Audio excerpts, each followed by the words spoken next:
Hi hello नमस्कार. बाप्पा गेले आणि पूर्ण घर सुनं होऊन गेलं. आता बाप्पा गेले ते डेकोरेशन पण काढायचं होतं.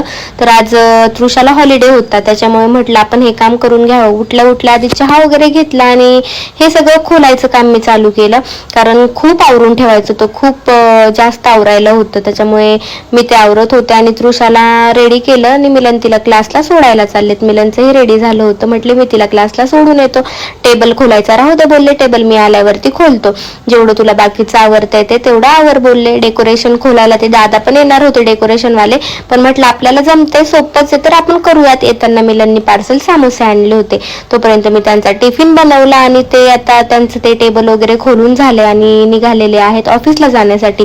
आणि 10 दिवस बाप्पा होते तर घराकडे काय असं प्रॉपर लक्ष राहिलं नाही, आवरावरी झाली नाही, त्याच्यामुळे सगळं अस्ताव्यस्त पडलेलं होतं कपाटामध्ये. पण म्हटलं आज सगळं निवांत येतं, आवरायला काढलंच तर आपण कपाट पण आवरून घेऊयात.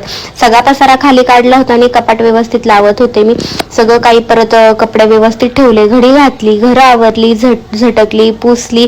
आणि तृषाचा क्लास सुटायचा टाइम झाला होता, त्याच्यामुळे मला जायचं होतं तिला आणायला, त्याच्यामुळे तिला क्लासला आणायला गेले. आणि वरचंही माझं सगळं आवरलेलं होतं, त्याच्यामुळे मॅडमला खाली खेळायचं होतं. मग तसंच वरती न जाता बॅग घेऊन खालीच बसले. म्हटली मी थोडा वेळ खाली खेळते. तिच्या मनासारख्या थोड्याफार गोष्टी झाल्या ना की तीही हॅप्पी होती. आणि असा काहीसा आपला दिवस होता. Bye bye.